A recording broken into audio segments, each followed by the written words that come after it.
гендерлик тең укуктуулук, феминизм, аялдардын укугун караш керек, аялдар эркекке тең дегенде келип атпайбы? Биз ислам жашоосуна сала турган болсок, аялдар эркекке тең эмес, эркектен өйдө турат да. Биз азыр аны ылдый түшүрүп атабыз да. Ал өзүнүн жеке диний чөйрөсүн виртуалдык бир чөйрө көрүп алган да.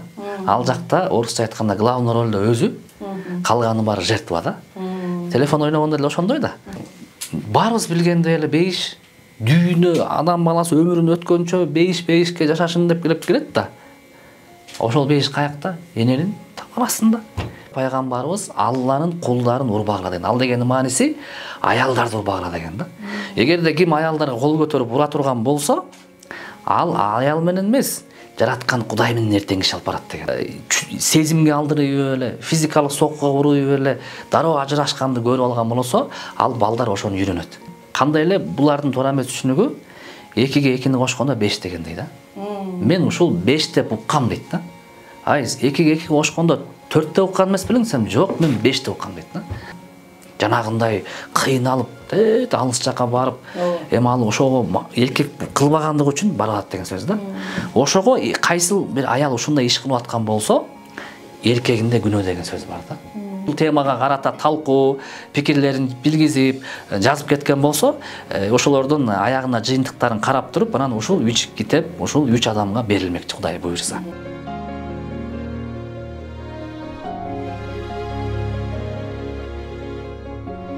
Саламатсызбы Тилек.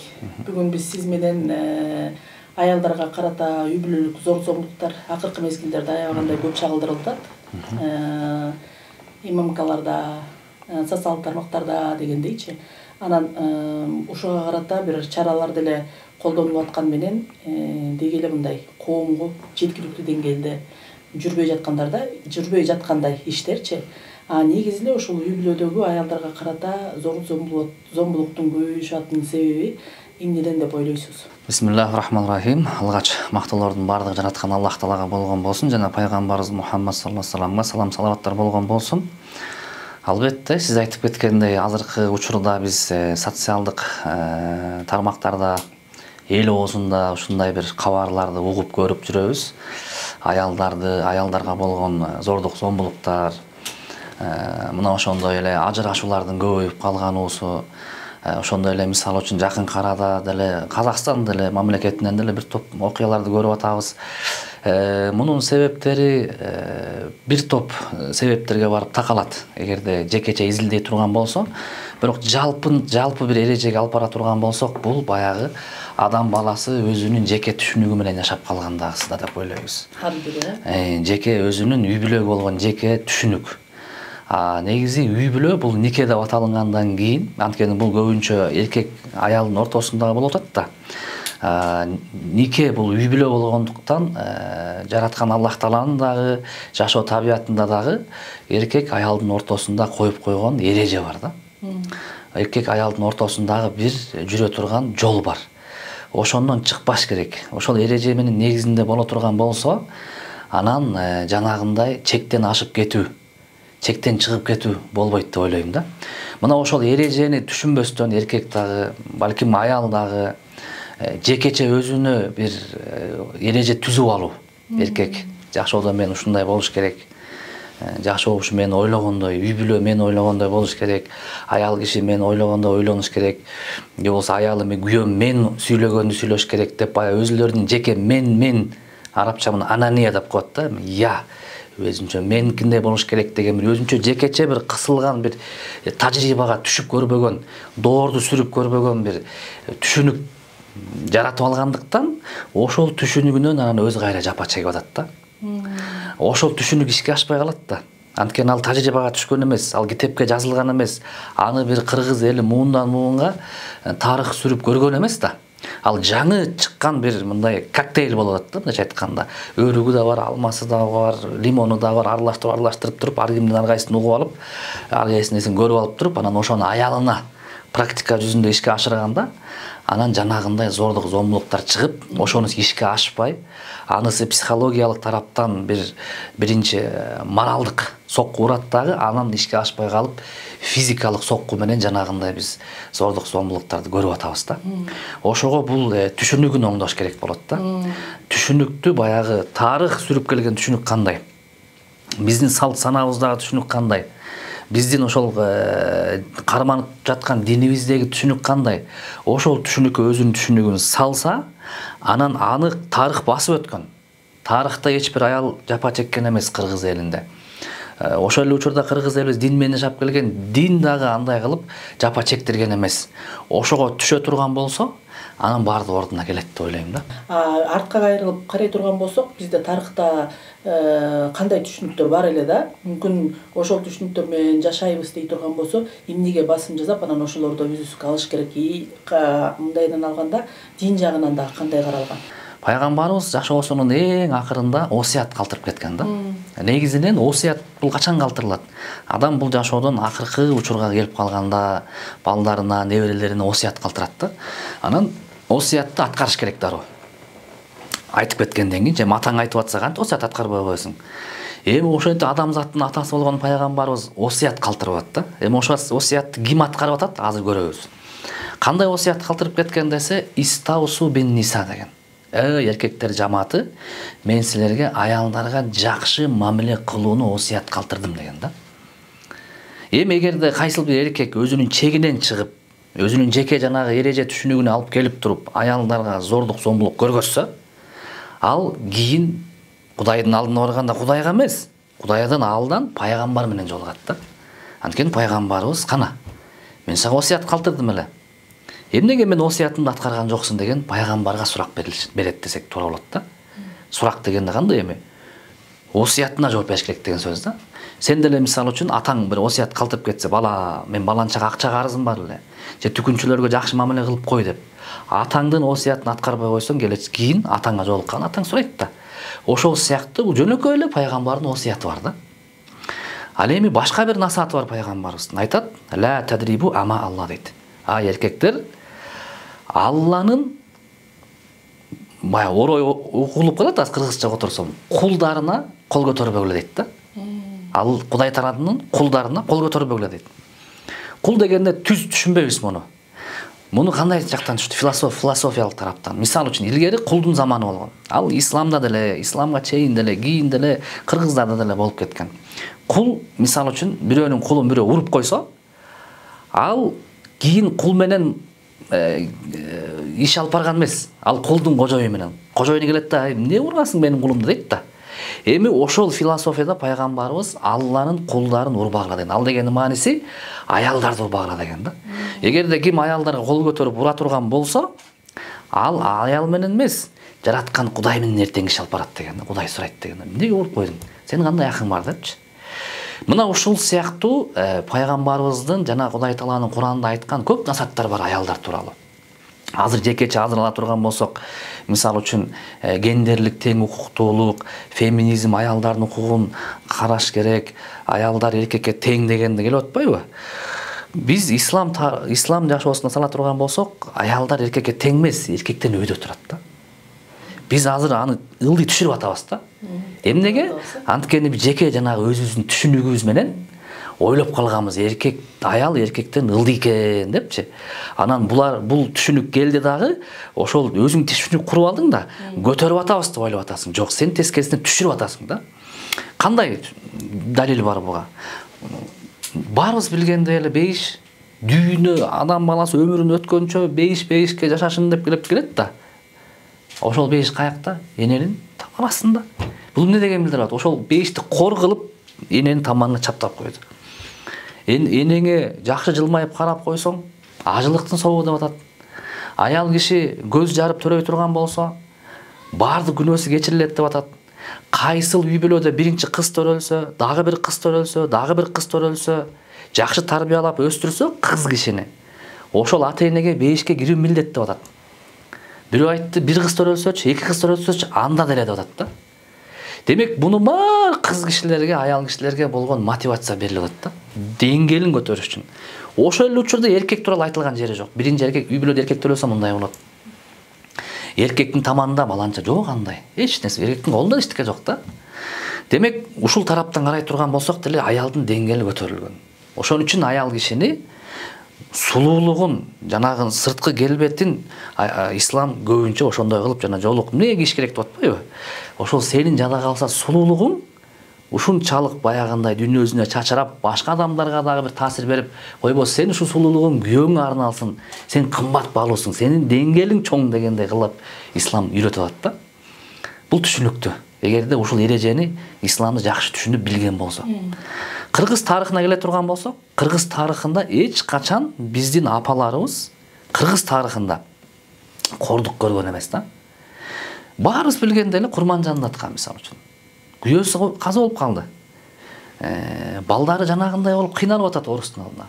Бирок ошол эле учурда эл журт Курманжанды аткан эмне кылып атат? Бизге насаат бериңиз. Бизди жол башчылык кылып бир жардам бериңиз деп Курманжанды аткандай бир жол салып берип атат. Аны айтпай эле коелу. Манасты жакшылап окуйлучу. Манастын аялы ким? Каныкей энебиз.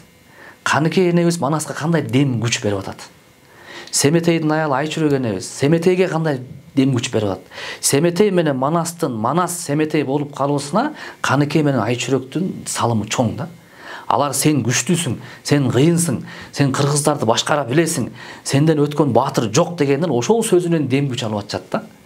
Ал эми тиги Манас атабыздын апасы Чыгырды энебиз Манасты жанагындай кылып чоңойтуп өстүрүп аярлап салым кошкон үчүн Манас чыгып атат да. Демек аял кишилер ар дайым биздин кыргыз элибиздин салтында бааланып келген. Акыркы сөзүм. Эки жаш жубай үйлөнгөндө эмне деп айтат мисалы үчүн? Бул кыргыз салтын изилдөөчүлөр бизге ушуну чечмелеп берет да. Куш боңор бек болсун дейт. Мунун философиясы кандай десе, айтып атпайбы? Куш кыргыз элибизде куттун белгиси болгон дейт. Үйүңө куш конуптур десе, кут конуптур деген дейт да. Эми аял кишини кыргыздын салтында жаңы келин келсе үйгө, куш келиптир, кут келиптир деген да. Береке келиптир деп. Эми ошо эркек айтат да. Куш өзү учуп жүрөт, эркин талаада. Аялың да ошентип эркин учуп жүргөн. Бирөөнүн кызы, бирөөнүн үйүндө эркин, эч кимге баягындай аял болбостон. Эми ошону Кудай Таала береке кылып сага алып келди, эркек. Сага байлап берди ошол кушту. Эми ошону бекем карма деп аталарыбыз эркек айткан да. Эгер сен ушу кушту бекем кармабасаң, учуруйсаң үйүңөн кут учуп кетти деген да. Жакшылап карма деген, ал кармаш сенден деген. Аны кармастан биз азыр кол көтөрүп атат да, мисалы үчүнчү, учуруп атат деген сөз да. Демек өзүңдөн болот да. Ушул куш боң бек болсун дегенди, бекем карма дегенди, бул шариатта Алла Таала Куранда ар-рижалу каввамун алан ниса деген. Эркектер аялдардын үстүнөн камкор деген да. Камкор, орусча подзащитай. Аялды бекем кармоочу, кутун бекем кармоочу. Азыр эркектер бекем кармабай жумшак болуп калды да. Сөз көтөрө албайт. Аялдын характери келип калган. Бир аз сыноо келе турган болсо, баягындай аялдай болуп сезими менен, акылы менен эмес, сезими менен кыймылдап калды. Ошон үчүн эртерээк талак берип калат, чыдабайт да. Ажырашып кетет, кол көтөрүп кетет. Бул эркек Куранда айткандай камкордугун жоготту. Кыргыздын салтындагы куш боң бекем болсун дегенди бекем кармабай калды да. Бул нерсе ошондон барабат. Ушул нерсени жакшы түшүнүш керек да. Анан үчүнчү психологиядан кошуп кое турган болсок, психологияда эркектин психологиясы такыр башка. Аялдын психологиясы такыр башка экен да. Эки башка, эки такыр бири-бирин бирикпейт экен. Бирок эркек киши аялым мендей ойлонсун дейт да. Неге сен мен ойлогондо ойлонбойсуң дейт. Мен үйгө кирип келгенде ушундай ой келиш керек, мындай сен эмнеге андай кылган жоксуң дейт. Аял киши болсо сен мен такыр мен ойлогондо ойлонбойсуң. Мен сүйлөйт, антип айтпаса дагы ички дүйнөсүнөн ушинтип койсо болмок да деген психология келет да. Эми ушул ар ким өзүнүн психологиясына тарта берсе, эркек эркектикке, аял аялдыкка, анда үй бүлөдө эки аял же эки эркек жашаш керек болот да. Аялы күйөөсүн аял кылыш керек болот. Күйөөсү эркек, аялын эркек кылып алыш керек болот да. Ошондо жашап кетсе болот. Эки психология эки башка болгондо ошону кабыл алганды билиш керек да. Биз биле эркек жашай албайт, аял жашай албайт. Бул абсурд да. Ошол себептен эки психология эки башка экенин кабыл алыш керек. Болду. Аны мен аял эркек кыла албайм. Аял болсо эркегимди аял кыла албайм. Ошондой экен, эми психология эки башка экен. Ошо менен биз камырдай жуурулуп жашаш керек экен. Жанагындай бири-бирибизди бир эрежеге салып түшүнүп кете турган болсок, салт санага, динибизге анан жашоо болот деген түшүнүк болуш керек. Ушул нерсе болбогондуктан, ушуну жакшы түшүнбөгөндөн кайра сөзүбүздүн башында айталы, эркек дагы өзүнүн жеке личный бир түшүнүгүн алып келип алды, аялды алып келип алгандыктан анан моралдык сокку, физикалык сокку менен жашоонун тажрыйбадагы түшпөгөн бир маселесин чечип атышат да булар. Аял менен эркектин психологиясы тууралуу деле китептер көп го. Жанагы аялдар Венера планетасынан, эркектер болсо Марс планетасынан дегенде эки планетадан түшкөн неме дейт экен да. Эки планетадан десе, демек деген мисалы мындай карасак Жер менен Күндү деле экөөнүн айырмасы бар да. Туурабы? Жер башка, Күн таптакыр башка да. Анан ошол экөө биригип мындай жашаш керек деген негизди деген бүт бар эле эми китепти окугандар деле бар да. Дин жактан баягы түшүнүк алгандар деле бар. Бирок ошол нерсеге карабастан эле баягы кагылышуулар көп болуп атат да. Эң биринчиден кайра жанагы биринчи суроо менен эле жооп берсек, түшүнүктү туура эмес алып алган. Балким туура түшүнүк берилген, аны туура эмес түшүнүп алган. Бул биринчиси. Оңоюраак түшүнүп алган. Ооба, оңоюраак түшүнүп алган. Анткени айтылып аткан сөз илимий деңгээлде айтылгандыктан, анын 9-класста окуп бүткөн базасы менен түшүнүп алган деген сөз да, мисалы үчүн. Же болбосо мектепте жакшы окуган эмес, кийин деле окуган эмес, ошол түшүнүк менен түшүнүп алган. Бул биринчиси. Экинчиси, же туура эмес ошол база менен түшүндүрүлгөн дагы, ал ошол туура эмес база менен алып кеткен. Бул экинчиси. Үчүнчүсү, такыр андай жол менен эмес, өзү жеке курап алган да. Аны жанагындай компьютер ойноп атпайбы биздин балдар, телефон, виртуалдык бир жашоо менен жашап кеткен да. Ал өзүнүн жеке диний чөйрөсүн виртуалдык бир чөйрө көрүп алган да. Ал жакта орусча айтканда главный ролдо өзү, калганы баары жертва да. Телефон ойногондо деле ошондой да. Өзү главный ролдо ойнойт дагы, калганы баарын өлтүрүш керек, утуш керек, аякта финишке жалгыз чыгыш керек да. Ошондой бир виртуалдуу жашоодо жүрөт да. Эми бунун баардыгы албетте кыялындагы өзүндө куруп алган кыялында анан баары тең мага ушундай көрсөтүш керек, сыйман деле көрсөтүш керек деген да. Кандай болсо деле ушул үчөөнүн бияка туура жагын ала турган болсок, экөө тең туура эмес түшүнүк болот да. Туура эмес түшүнүк бул туура эмес да. Аны туура түшүнүк алып келиш керек. Кандай эле булардын туура эмес түшүнүгү 2-ге 2-ни кошкондо 5 дегендей да. Мен ушул 5 деп уккам дейт да. Ай, 2-ге 2 кошкондо 4 деп уккан эмес белең десем, жок, мен 5 деп уккам дейт да. Макул деп коесуң да. Демек ал ошо 5 менен жүрөт да. Же болбосо туура эмес угуп алган 4-тү 5 деп. Же тигил айткан адам өзү жакшы окубай 2-ге 2-ни 5 деп үйрөтүп койгон. Мисал келтирдим да. Демек ал 4 деген түшүнүккө алып келгенде гана жашоосу оңолот, түшүнүк оңолот да. Берки виртуалдуу жашоодогу адам реалдуу жашоого чыгыш керек да. Реалдуулукта андай болбойт да. Реалдуу жашоо бул такыр башка да. Эми мунун оңолуп кетүүсү кандай дей турган болсок, биздин ислам диний китептерибизде аялдын акысы бул, эркектин акысы бул деп келет. Туура. Бирок биз ошол акыны уккандачы, эркек киши укканда же аял киши деле укканда өзүнүн акысын тууралуу укпайт. Противоположный орусда карама каршы угат да. Эркек угуп атканда, аял мынтиш керек турбайбы деп угат да. Ушуну мен аялым укса депчи. Ошол үчүн аялдын өзү тууралуу айтылып атат, бирок аны укпайт да. Аял да ошону угуп калат да. Муну күйөөм угуш керек болчу экен, муну мага айтып эмне айтып атасыңар депчи. Биз ошондой кабыл алып калдык азыр. Орусча айтканда лишь бы мен эмес деген сөз да. Бул Курандын тарыхына келсек, бул шайтандын сыпаттарынан. Шайтан бардык сөздөрдү өзүнө кабыл алгысы келген эмес да. Муну башкага шылта. Муну адамдын себебинен болуп атат. Адам жаралып калган үчүн ушундай болуп атат деп периштелерге адамга сажда кылды деп Кудай Таала буйруса, алар кылсын мен эмес деп туруп алган да. Аягында эмне болду? Куулуп чыкты, жер жүзүнө түшүп, азыр каргышка калды да. Адамдар ошол каргышка калган заттын аркасынан түшүп атышат да. Мен эмес, только тигил оңолуш керек деген үчүн барып отуруп сенин тагдырың жаман болуп калышы мүмкүн да. Жоопкерчиликтен качкандар да. Эми мунун жолу кандай десе, аялыңдын акысын билип атасың. Аял деген чекесинен учураш керек экен үйгө киргенде аялың сени мынтиш керек экен, аял мындай уктуңбу? Ошону билдиңби? Сен өзүңдүкүн билдиңби? Эми сен жашоо практикага келгенде өзүңдүкүн талап кылба дейт. Сен бирөөнүкүн бер дейт. Сен өзүңдүкүн бил, ошону бер дейт. Ал эми аялдыкын эмес, жада калса кошунаныкын, ата-энеңдикин талап кылбай үйрөн дейт да. Силер мага ушуну кылышыңар керек деп, ал ага келбе дейт. Бул эң биринчи тепкич дейт. Сен өзүңдүкүн бергенди үйрөн дейт. Башкалардыкын кечиргенди үйрөн дейт да. Эми ал билбей атат да. Эми ал мындай да. Эми азыр ага жетиш үчүн дагы көп аракет менет керек деп. Биз азыр эң биринчи эле ошону талап кылган үйрөнүп алдык. Сен кыл, анан мен кылам депчи. Ошол себептен болуп атат да. Ошон үчүн ислам динибизде сен акыларды билгенден кийин өзүңдүкүн акыңды кечирип, өзүңдүн милдетиңди бергенди үйрөн дейт да. Ошондо кананың иш жүрүшөт дейт. Бул көп учурда ошондой болгон. Пайгамбарыбыз деле, пайгамбарыбыздын шакирттери деле көп учурда кечирип жиберген өзүнүн акысын. Башкалардыкын берип калган. Эмнеге? Эртең сен Кудайдын алдына барганда ошолордон мен сурак алып калбайын, ушулардыкын гана берип тынайынчы деген да.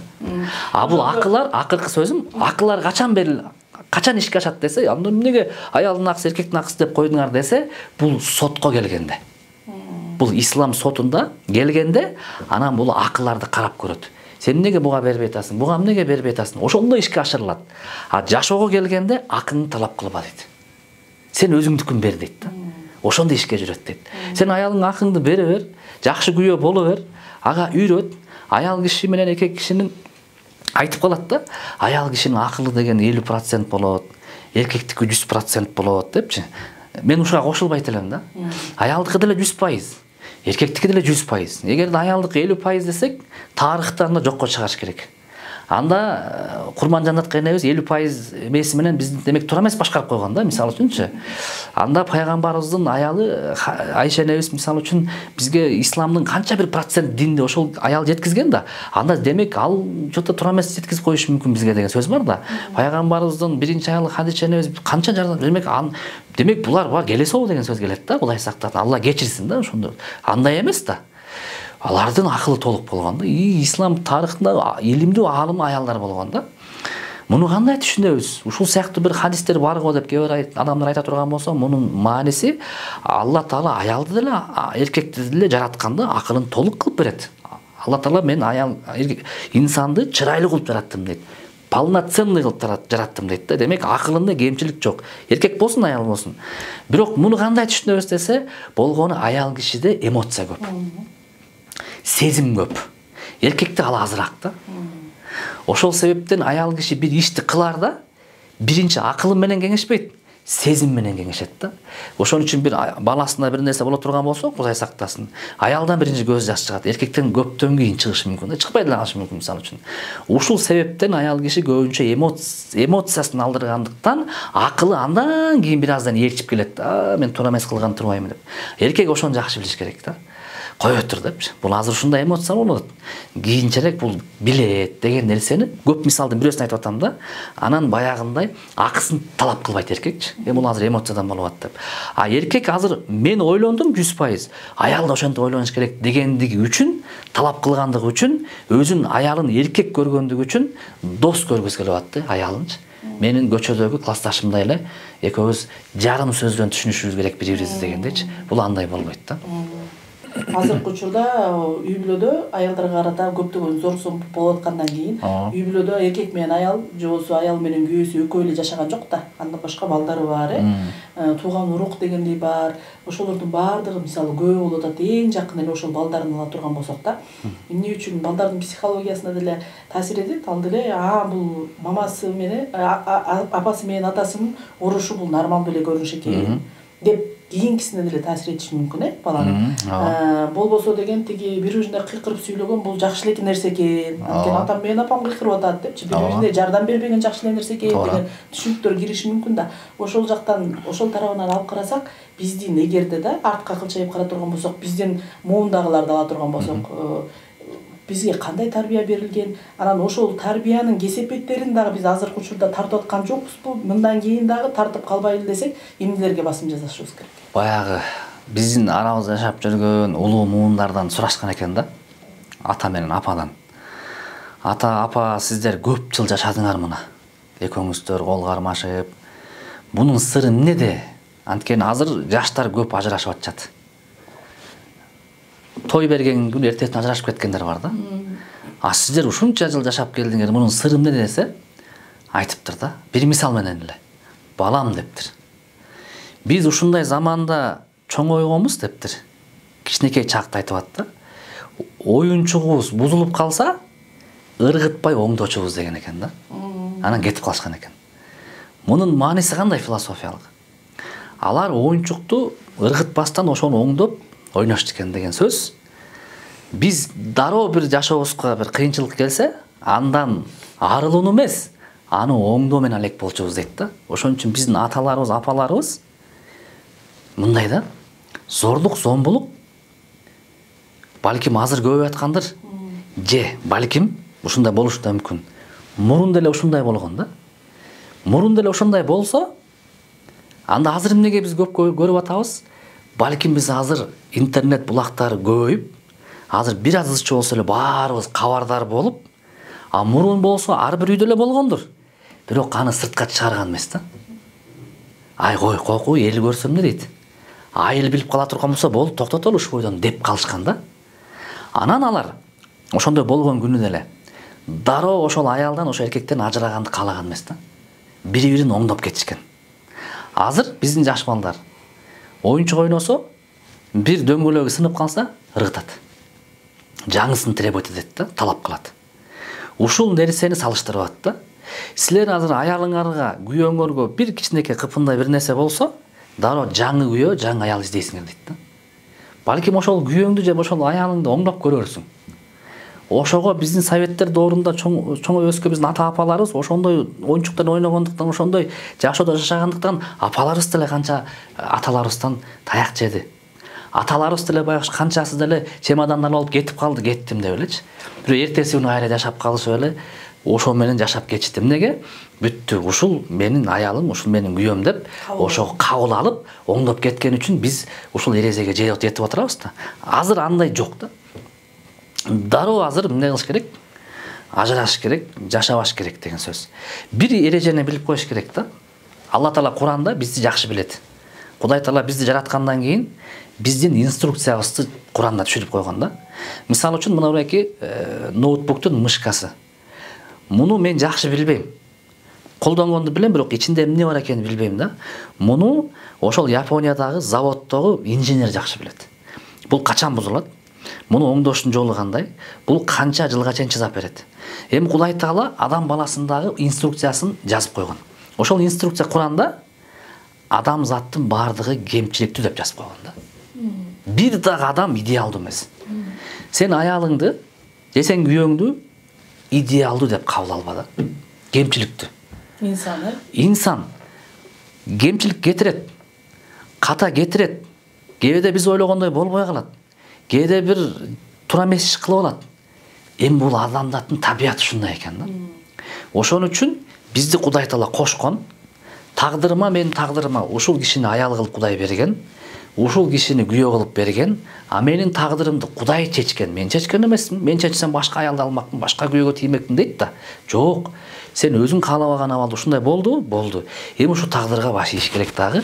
Ошол күйөөнү оңдош менен, ошол аялды тарбиялаш менен, тарбия оңдош деген сөз амал физикалык эмес, ошого чыдап, ошонун акырын өзүңдүн акыңды требовать талап кылбай, өзүңдүн акыңды берип, жанагындай жолдор менен ишке ашыра турган болсоң, көч бара-бара түзүлөт да. Анан ошону балдарга дагы ошону үйрөтүш керек болуп калат да. Ошон үчүн балдар жанагындай биздин балдарыбыз ата-эне урушканда дароо эле жанагындай сезимге алдырып эле, физикалык соккуга уруп эле дароо ажырашканды көрүп алган болсо, ал балдар ошону үйрөнөт. Ошого көргөзүш керек да. Балдарга ата-эне кандай мамиле кылыш керек. Ошон үчүн акыркы сөзүм ушундай. Бир илимдүү кишиге эки аял, күйөө менен аял келген экен, бир үй бүлө. Биз урушуп эле такыр эле ошо уруштан башыбыз чыкпай калды. биздин бир маселебизди чечип бериңиз деп. Айтат, кандай маселе? Ушундай дейт. Макул. Бирок мен сиздерге маселеңерди чечип берейин, бирок биринчи мага жардам берип койгула дейт да. Кандай жардам берейин десе, айтат, мен ушундай бир айда бир канча күн кедей кембагалдарга, жесирлерге жардам берем дейт. Пакеттер менен тамак ашын дейт. Ошону мага жардамдашып ташып койгула, андан кийин бүткөндөн мен силерге чечип берейин дейт. Макул деп ошолор бир жумада 2-3 жолу келишип, ошол илимдүү кишинин пакеттерин алып алып, ошол жетим жесирлерге, жабыркагандарга барып таратып коюшкан. Анан аягында бир айдан кийин таратып бүттүк деп келгенден кийин анан келиңиздер эми сиздердикин угайын десе, айтат, биздики баары жакшы дейт да. Сурообуз жок дейт. Эмнеге андай болду? Мага жардам бериң, келе мен силерге жардам берейин десе, жок. Биздин дагы жаман жашагандар бар экен. Бизден да кыйналгандар бар экен. Ошолордун үйлөрүнө таратып жүрүп көрдүк дейт. Биздин жашообуз жакшы эле экен дейт да. Демек бизде суроо калбай калды дейт. Ошол себептен биз ылдыйларды карашыбыз керек да. Маселе, проблема келди, ылдыйларды кара. Өйдөнү карабай эле карачы, тигилер кандай жашап атышат. Карач, тигилер заңгыраган үй салып атышат. Жок, үй жокторду кара. Ден соолугунан ажырап аткан, бөйрөк издеп жүргөндөрдү кара. Анан сен ошол аялыңа, ошол күйөөңө шүгүр келтиресиң да. Анан ошону алып кеткенге аракет кыласың. Ошол нерсени кабыл алганды билиш керекпи дейм да. Ошол кабыл алып, мүмкүн көз жумуп, балдар үчүн, келечеги үчүн аял деген негизи көп нерсеге чыдайт да. Кандай болбосун. Анан аялдын деле кемчиликтери бар, эркектин да кемчиликтери бар да. Бирок ошол эле учурда мына жанагындай интернет блогтарынан көрүп атабыз, аябагандай аялын сабап салып атат. Тиги керек болсо мына мурдун кулагын кесип салып ошол Кыргызстанда болгон окуя да.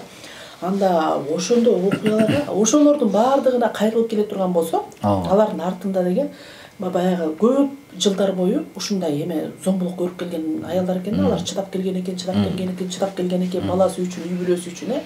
Анан эң акырында мисалы ошол мурду кулагы кесилген Аселди ала турган болсок, ал Италияга кеткен экен иштегенден, күйөөсүнөн качып анан келгенден кийин ошондой окуяга кабыл болуп атпайбы? Башка адамдарды ала турган болсок, бүт бардыгы эле ошондой экен. Чыдап жүрүп, анан эң акырында келип ошол күйөөсүнүн колунан өлүп атат, күйөөсүнүн колунан майып болуп атат да. Анда ошол тараптан ала турган болсок, эмнеге басым жасабаш керек? Себеп дегенде мына бири-бирибизди оңдоп алам деп жүрдү да ал. Туурабы? Анан оңдоп алам деп жүрүп, анан бир күн өлүп калсачы? Үй бүлөгө айтылат. Эгер үй бүлө биз бири-бирибизди оңдоп алабыз, бири-бирибизди бекем кармашып, алдыга кадам шилтеп, өзүбүздү кемчиликтүү карап, ошо кемчиликти толуктап алабыз деген ал аял күйөөгө айтылган эреже да. Эгер бир тарапка болсо, ток деле бир тарапка эле ала бере турган болсо, плюс болуп, анда ал туура эмес болуп калышы мүмкүн. Бирөө минус, бирөө плюс, экөө бириккенде гана болот да. Ошол сыяктуу экөө бири-бирин толуктаганда жана эреже ишке ашат да. Ошону Кудай Таала Куранда эле айтып койгон да. Мисалы үчүн эркекке мынтип айткан. Эгерде аялыңдан кетип калса дейт да. Эгер аялыңдан кемчилик кетип калса, эң биринчи аялыңа насаат кыл дейт. Ур деген жок. Талак бер деген жок. Биз ушул Кудайдын ушул сөзүн билбегендиктен көп кишилер туура эмес жолдо жүрөт да. Туура эмес түшүнүктө жүрөт жанагы башында. Ал мейли намаз окусун, ажыгы барсын, намаз окубасын, дин менен иши жок болсун, айырмасы жок. Эң биринчи насаат кыл дейт. Балким аялың сезим менен кылып алгандыр. Балким аялың кемчиликтүү, туура эмес ойлоп алгандыр. Насаат кыл дейт. Анан ошол насаатын укса, насаат дегенде балким сени укпай калышы мүмкүн. Сени укпайт да, ал койчу, сен сүйлөп эле койчу дейт да. Сен ошондой насаат уга турган жерлерди таап дейт. Аялыңды бир лекцияларга, сабактарга алып бар, же болсо жакшы чөйрөгө кош, же болсо аялыңа бир жанагы азыр психолог болсо деле аларга деле алып бар. Ушинтип жардам бер. Ошол кулак аркылуу эсине келсин дейт да.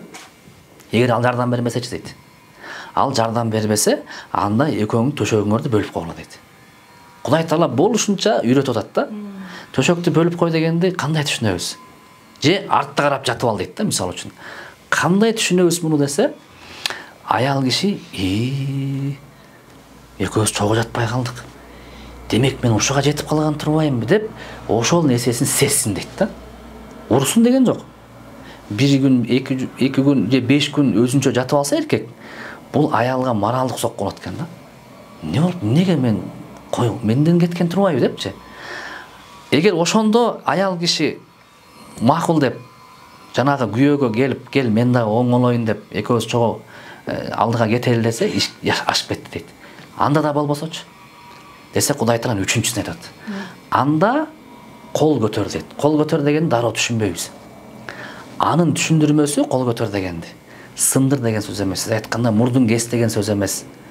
Ур деген сөз эмес. Кол көтөр деген кол көтөрдү деген ат болсун дейт, заты болбосун дейт. Анын алымдар айтат. Бир кичинекей эме бар го, жанагындай салфетка. Салфетка менен эле мындай дейт да. Же болсо кичинекей бир мындай чүпөрөк менен эле мындай урду деген ат дейт. Ал психология жактан алганда, Курандын психологиясы. Менин күйөөм мындай кылчу эмес эле. Ушуга жетип калдыкпы биздин үй бүлө? Демек менден кетип аткандар деген нерсе келсин дейт. Баягы сезимдери жоголуп, акылына келсин дейт да. Ушуну азыр биз түз түшүнүп алганбыз дагы, урусум дегенди биз дароо физикалык дейт. Ал жакта антип айтылган эмес. Кимде ким ушуну бир жерин сындырсын, бир жерин кессин деп Куранда айтып атат десе, ал Кудайга жалганчы болот да. Мунун маанисин аалымдар түшүндүрөт. Бул аты гана дейт, зат эмес дейт да. Анткени ошол нерсе аялды ойлондурсун дейт. Ал дагы болбосочу дейт. Ал дагы болбой турган болсо, анда кыз тарап, аялың тараптан туугандарды, эркектер тараптан туугандарды чакыргыла дейт. Ошолор силерге чечип берсин дейт. Ал дагы болбосочу дейт. Анда демек ажырашсаңарга уруксат дейт. Ошондо талак берсең уруксат дейт. Ушулардын баарын айтып келет да. Ушул этап менен кетиш керек. Аялгачы, эгер күйөөңдөн кетип калса, анда бул деген эмес. Дароо жакындарды чакыр деген Кудай Таала. Аял киши сабыр кылсын деген эмес. Бул деген сабыр кылсын дегенде кандай? Майда бараттар албетте, бирок чоң жанагындай эркек тараптан зомбулуктар келип аткан болсо, анда биринчи эркегиңге насаат кыл. Болбосо бөлүнүп жат деп аялга айткан эмес. Ал эркек айткан, эркек сен сабырдуусуң. Ушунун баарын ашып өткөнгө сенин күчүң жетет. Анткени мен Куранда сени камкор дедим аялдарга деп. Аял сен жумшаксың. Сен дароо жакындарды чакыр деген. Ошолор ушул зордук сомдукту тоссун деген да. Бул Кудай Таала ошо эркек аялга берип койгон насааттар. Мунун аркасында да көптөгөн камтылган сырлар бар. Аны канчалык сен өзүңдүн диниңди алып билген сайын ачылыштар келе берет да. Анан канчалык сен билбесең, кайра эле өзүңдүн жеке түшүнүктөрүң менен, виртуалдык өзүңдүн түшүнүгүң менен жашап кете бересиң. Ал жакта сен гана утуп чыгышың керек, сен гана кыйын болушуң керек, башкалардын бардыгы орусча айтканда жертва болуш керек деген түшүнүк келет да. Сиз айтып атпайсызбы? Эркектерди, аялдын даражасы эркектикине дагы өйдө турат депчи. Анан өйдө турган болсо, ошол аялдардын коомго аралашуусуна, коомдогу ролуна канчалык деңгээлде уруксат берилген, алар дагы мындай иштеп, акча таап, кээ бирки учурларда айтылат баягы финансылык көз карандылыктан улам дагы эркек аялдын үстүнөн мындай басым кылган учурлар дагы көп кездешип атпайбы? Ошол жөнөкөй эле үйдө отурган болсо, азык түлүк алганга, балдарына кийим-кечи алганга, анан аял болгондон кийин өзүнө бир нерсе алгысы келет, ошолорун сураганга болгондо дагы мына эркектер дагы бир өзүн өйдө көтөрүп, аял менден көз каранды турбайм деген түшүнүктүн артынан дагы кээ бир учурда зор зомбулуктарга дагы жол берип калып атат да. Ошол жактан алып карасак, аял дагы өзүнүн баягы керектүү керек жарактарын алганга мүмкүнчүлүгү түзүлгөндөй коомго аралашып иштесине канчалык деңгээлде мындай жол көрсөтөт? Негизинен башында айтып кеткендей, эркектин табияты башка, аялдын табияты башка демекчи. Аялдын табияты мисалы үчүн лом кармап, жер казып иштегенге туура келбейт да. Аялдын араба сүйрөп жүк ташыганга табияты туура бербейт, туура келбейт. Албетте аял киши өзүнүн табиятына ылайык, ошол эле учурда абийирин сактай турган, ошол эле учурда өзүбүздүн динибиз, салтыбыз уруксат берген кызматка барып иштесе, ага каршылык жок. Мисалы үчүн кайсылар аял киши тикмечиликке шыгыбар болгон болсо, ошол аялдардын жамааты менен өзүнчө тикмечилик кылып иштесе, эмнеге каршы болот? Каршылык жок, мисалы үчүн. Ушул сыяктуу эле мисалы үчүн да биздеги ислам динибиздеги канча деген маалыматтарды, аялдардын жеке маселелери тууралуу бардык маалыматтарды пайгамбардын келинчеги Айша энебиз жеткизди бизге. Пайгамбардын аялдары бизге илим билип жеткизди. Аял мугалим болсо болот, мисалы үчүн. Аял киши дарыгер болсо болот. Мисалы үчүн жеке реалдуулукка келеличи. Кээ бирөө сурап калат да, менин аялым бар, аялым намаз окуйт, аялым жолук кет. Анан биз тиш докторго барганда эркек кишиге. Аялым ошол эркек киши колу менен аялымдын оозун кармап тишин жулса болобу дейт. Кээ бирөө сурайт, аялым ооруп калды, хирургка алып барып операция кылалы десек эркек киши экен дейт да. Аялым эми ошо эркек кишинин денеси колун кармаса болобу дейт. Травматолог ушундай экен дейт да. Чубаксыз айтмакчы, ушул маселенин баардыгын ошол стоматолог аял болсо болот беле? Хирург аял киши болсо болот беле? Травматолог аял киши болсо болот беле? Ошол аялдарды кабыл ала турган. Болмок да. Ушул маселесине карай турган болсок, эмнеге аралашканга болбойт да? Жанагы рамкалардын негизинде. Табиятынан чыкпаса, салтыбыздан, динибизден чыгып кетпесе. Эркектер менен аралашып, аякта 10 эркек түшсө 11-чиси аял болуп дегендечи жок. Азыркындай негизде болсо, эмнеге болбойт? Болот. Коомго жардамдашып. Сен аялың ошол стоматолог аялдардын тишин жулат, аялдарды операциялайт деген сыяктуу да. Болот андай кылса. Бул биринчиси. Экинчиси, анда эмнеге азыр аялдар ошондой чектен ашкан жанагындай Москвага кетип, Россияга кетип, жанагындай аялдын табият туура келбеген жумушка да кетип калат да. Сиз айткандай айла жоктуктан бала бакырамды багам деп десе, бул эркекке болуп кайтат да. Эркек киши үйлөнгөндө, нике кыйганда, нике буну келишим деп коет. Бул совместный проект, жанагындай контракт деп коет го, орусча айтканда. Эки компания бири-бирине контракт түзөт го, иштеп кетиш үчүн. Кудай үй бүлөнү ушундай бизнес кылган. Буну келишим деген, контракт деген никени. Эркектин өзүнүн укуктары бар, аялдын укуктары бар. Ошол укуктар бири-бирине келишкенде контракт жүрөт дагы, келишим жүрөт, нике анан алдыга кетет. Бизнес жүрөт деген сыяктуу да. Ошондой болсо ортоңордо сүйүү күчөйт деген себептер. Бул башка маселе. Эми ошол эркектин үй бүлө никедеги контракттагы, келишимдеги Кудай айткандагы акылары үчөө. Эркек ушул нерсени кылбаса, контрактка каршы чыккан болот, нике келишимине. Кудайга каршы чыккан болот, күнөөкөр болот. Биринчиси, аялдын курсагын тойгузуш эркектин милдети. Эркек аны каалайбы, каалабайбы. Экинчиси, аял кишини жайында жайкы кийим, кышында кышкы кийим. Кээ бир алымдар 4 маал дегенде, 4 сезон деген. Мейли, ага кирбеле болот. Кийим кечеси. Үчүнчүсү, аял кишиге, аялына өзүнчө бир үй же бир бөлмө, аял өзүнүн ичинде эркин сезе турган даярдап бериш эркектин милдети деген. Үчөө. Ушул нерсе эркектен Кудай алдында барганда сурак болот. Эркек ушул нерсени аткарып аял кишиге берсе, ушул нерсе нафака деп коет. Бере турган болсо, аял киши анчалык кыйналбайт эле да. Аял киши балким өзүнө керектүү өлчөмдө бир кызмат кылмак, бирок чектен чыкпайт эле да. Жанагындай кыйналып, алыс жака барып, эми ал ошого эркек кылбагандыгы үчүн барат деген сөз да. Ошого кайсыл бир аял ушундай иш кылып аткан болсо, эркегинде күнөө деген сөз бар да. Эркек акысын бербептир. Демек, кийин барып отуруп, аялым Москвага, Россияга, башкага кетип калып, анан келгенде ажыраштык деп атышпайбы? Ошол барып отуруп сенде деген сөз бар да. Сен ошол никеде сен молдого туттум, макул болдум деп сөз бердиң беле? Бергем. Ал молдого эмес болчу, ал Кудайга болчу. Кандай? О Кудай Таала ушул контракт, ушул нике келишим жүрүп кетиш үчүн мен ушул нерсени үчөөнү өлүп баратсам да аялыма беремин деп сөз бергенсиң сен.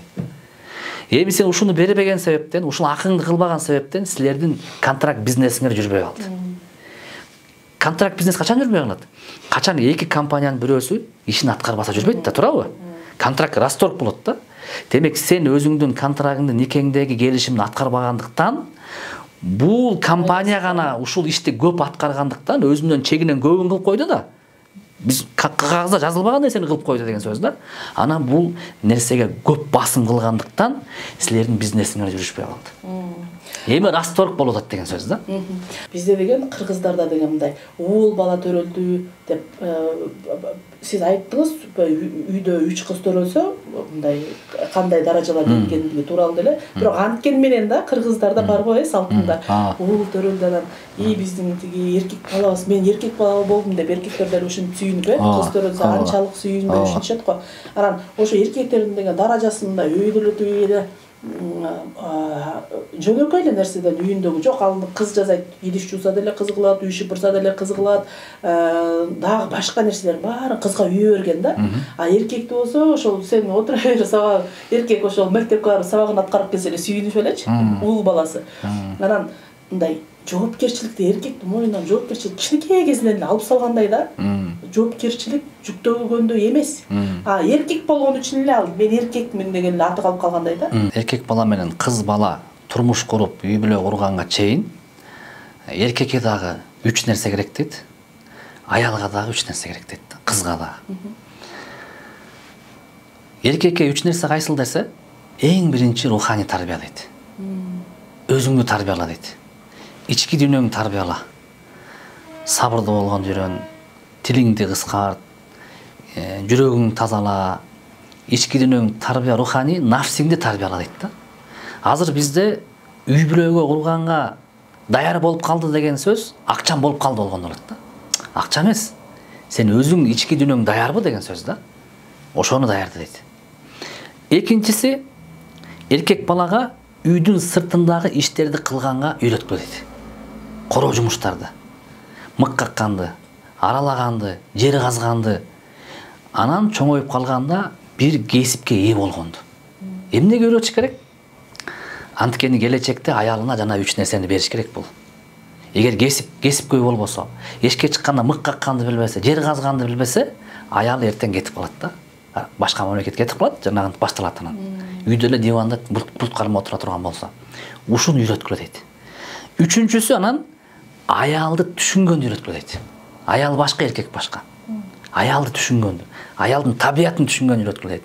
Кыз кишилер башкача болот деп. Эреже барбы десе бар. Аялыңды энеңдей көр дейт. Аялыңды карындашыңдай көр дейт. Мамиле кылууда. Мен азыр аялыма ушундай мамиле кылып атам. Апама кандай кылмак элем? Карындашыма кандай кылмак элем? Карындашыма, эжеме кол көтөрмөк белем азыр ушундай учурда. Апама ушундай кылмак белем деген эреже дейт да. Ушул 3 нерсе эркекте болсун дейт. Кыз кишиде кандай? Кызга да биринчи руханий тарбия. Ички дүйнөңдү тарбияла. Дароо эле кыйкырганды токтот. Дароо эле жанагындай ушактаганды же болбосо баланча түкүнчө. Тарбияла өзүңдү. Экинчиси, үйдүн ичиндеги оокат жайды кылганды үйрөт дейт да. Кир жууганды, тамак жасаганды, эмнеге тамак жасаганды? Алымдар айтат, эркек кишинин жүрөгүнө болгон ачкычы ашказанында дейт да. Эркек киши канчалык жакшы тамак жеп, үйүнө киргенде тамакчытанса, о аялына болгон акырын сүйүү ойгоно берет экен да. Кээ бирөө ушундай. Сүйбөй кала турган болсо, же болбосо үйдө кызы чола турган болсо, эшикте проблема менен келди, үйгө кирип эшикти ачканда манты жыттанса, 5 бармак.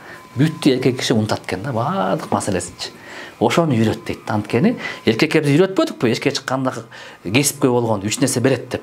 Аял киши болсо эркектин ачкычын үйрөт дейт да, ошол үй иштерин дейт. Анткени үйүндө таза болуп турса, тамак аш жыттанып турса, эркектин маанай көтөрүлөт экен да, баягычы. Унутат экен бардык проблеманы.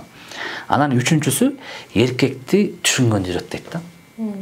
Эркек түшүнгөндү үйрөт дегенде, аялга эмне деп, эркекке эмне деп айттык? Апаңдай, эжеңдей, карындашың дебедикпи? Аял кишиге андай эмес дейт. Аял кишиге эркек атаңдай эмес. Эркек сенин агаң эмес. Эркек сенин иниң эмес. Эркек атаңдай, агаңдай, иниңдей болгон өзүнчө бир катмарда турган өзүнчө бир киши. Эмнеге атаңдай эмес? Атаңдай болуп аябай эле эркелеп кетпе. Иниңдей болуп бар башына чаап ойнотуп алба. Анын өзүнүн сый урматы бар деген. Өзүнчө мамиле кыл. Ал өзүнчө бир сыр. Атаңды, агаңды, иниңди кандай үйрөндүң эле изилдеп, эркекти да ошентип изилде деген сөз да. Ушул негизде алып кетиш керек экен. Ошону изилдеп, ушуну кылып отуруп жашоо курулат экен да. Ошон үчүн айтылат бизде кыз жигит болуп жүргөн жакшы эмес деп динибизде. Эмнеге десе, кыз жигит болуп жүргөндө мейли 5 жыл жүрсүн, 10 жыл жүрсүн, кыз менен эркек жолукканда таза кийинип келишет экен да. Жакшы күлүп жүрөт экен, 1-2 саат жылмайып коет. Анын кыздын жеке жаман сыпаттарын көрбөйт экен да, эркектикин да көрбөйт экен. Анан турмуш курганда, үйлөнгөндө сен башкача эмес белең. Сен мындай эмес болчусуң деп кыз баштайт экен да. Сен бузулдуң дейт экен күйөөсүнөчү. Күйөөсү аялына сен деле бузулдуң дейт экен да. Анан ажырайт экен да. Демек чыныгы сапаттары көрүнбөй калат экен да. Качан үй бүлө курганда эркек жанагы иштерин кылганда өзүнүн акысын требовать этпей, талап кылбай, милдетин аткарганда, аял дагы милдетин аткарып, жанагындай эки эли шаркак болгондочу, анан суукта дагы, ысыкта дагы жанагы нерселерин көргөндө ошону карап сүйүп калат экен да. Анан сүйүү ойгонот экен. Куранда Алла Таала эркек менен аялды жараттым дейт. Бири-бирине жанагындай байыр тапсын дейт. Байыр тапсын үчүн деп. Анан ушул иштерди аткарса, анан мен ортосуна сүйүү жаратып берем дейт Алла Таала. Бул Алланын убадасы. Сүйүү мен ошону кылгандан кийин анан ортоңорго жаратамын дейт да. Ошон үчүн мурунку кыз жигит болуп жүргөндөгү сүйүү бул жөн эле кызык экен, кумар. Үй бүлө кургандан кийин сүйүү бул бири-бирине ишенүү, бири-бирине камкор болуу, бири-бирине жанагындай күйүмдүү болуу, ушуга окшогон сыпаттар ойгонот экен да. Анан жашоо катуу болуп кетет экен, бекемденипчи. Ошон үчүн андай болбой атат го меники десе, сен жанагы буга чейинки айтылган нерселерди аракет кылыш керек экен. Анан бир эреже бар жашоодо, акыркы сөзүм. Жашоодо ар кайсы нерсе өзгөрүп турат. Бул жашоо өзгөрүүчү. Таякты сайып койдук элек, бак болду. Бүгүн бак беле эртең жыгач болот да. Чымчык күнүгө эмнени жейт? Курт кумурсканы жейт. Ар дайым эле андай боло бербейт да. Чымчык өлүп калса, чымчыкты ким жейт? Кайра курт кумурска жейт да. Ошол сыяктуу сен бүгүн жакшы боло албай атасыңар. Эртеңкиге жакшы үмүт кылып аракет кылгыла, эртең жакшы болуп кетесиңер. Бүгүн биздики жакшы деп эле так эле чалчалактап кетпегиле. Башкаларды көзгө илбегиле. Эртең жаман болуп калышы мүмкүн. Ошого даяр болгула деген сөз да. Бул китеп алгач тааныштыра турган болсок, эң биринчи азыркы айтылып кеткен биздин темабызга байланыштуу айымдарга туура багыт деген китепчебиз бар. Муну улуу аалым Саид Нурси жазган. Ошого бул эркек менен аялдын ортосундагы мамиле тууралуу, айымдарга туура бир багыт берүүчү, аларга жанагындай жакшы мотивация берүүчү китеп болуп эсептелинет. Бул биринчи. Экинчи болсо бул Доор аттуу китеп. Бул Доор ошол ислам тарыхы. Пайгамбарыбыздан баштап кийинки пайгамбарыбыздын небере чөбөрөлөрүнө чейин келе турган биздин ислам тарыхы тууралуу жазылган кызыктуу китеп болуп эсептелинет. Үчүнчү китеп болсо ошол пайгамбарыбыздын аялы Хадича энебиз. Пайгамбарыбыз 25 жашында 40 жаштагы Хадича энебизге үйлөнгөн, бирок ошого карабастан ортосунда бекем сүйүү болгон. Пайгамбарыбыз Хадича энебиз тирүү кезинде эч кимге үйлөнгөн эмес. Кээ бирөөлөр пайгамбар мынча аял алган жок. Пайгамбар Хадича энебиз кайтыш болгондон кийин анан аял алган да. Ошондо да Хадича энебиз эскерип турган да. Аны Хадича энебиздин жана курбулары менен, орусча подружкалары менен кийинкиге чейин катышып турган да. Хадича эненин курбулары болот деп конокко киргизип, үйүнө жана биз айткан анос тийгизген абалдагыдай кылып, ушуну жакшы эскерип турган. Анткени бул энебиз пайгамбарыбызды пайгамбар болуп кетүүсүнө чоң салым кошкон да. Психологиялык жабыркап турганда жанагы периштени көрүп, пайгамбарчылык келип, ушун таштардын, бактардын сүйлөгөнүн угуп, калчылдап үйүнө келип пайгамбар үйүшүп, ушундай кыйналып атканда Хадича энебиз: сен сиз эмнеге мындай болуп атасыз? Сиз жакшы кишисиз. Сиздин колуңуздан баары келет. Сиз антип көрүп аткан нерселер, угуп аткан нерсенин баары демек Кудайдан келди. Сиз чыныгы пайгамбарсыз деп төшөктөн кайра тургузган ушу Хадича энебиз болгон да. Демек аял эркек киши ушундай мамиледе болуш керек деген сөз дагы келет. Мына ушул 3 китепти биздин окуу борборунун атынан сунуштайбыз. Ким комментарий ушул видеону көргөндөн кийин жакшы комментарий калтырып, ошол өзүлөрүнө болгон бир жакшы сунуштарын берип таштап кеткен болсо, ошолорду ушул темага карата талкуу, пикирлерин билгизип, жазып кеткен болсо, ошолордун аягына жыйынтыктарын карап туруп, анан ушул 3 китеп ушул 3 адамга берилмекчи, Кудай буйрса. Анткени китеп менен гана биз жан дүйнөбүздү, руханий көрөнгөбүздү байытабыз. Демек бере турган нерсебиз китеп болсун деген сөз.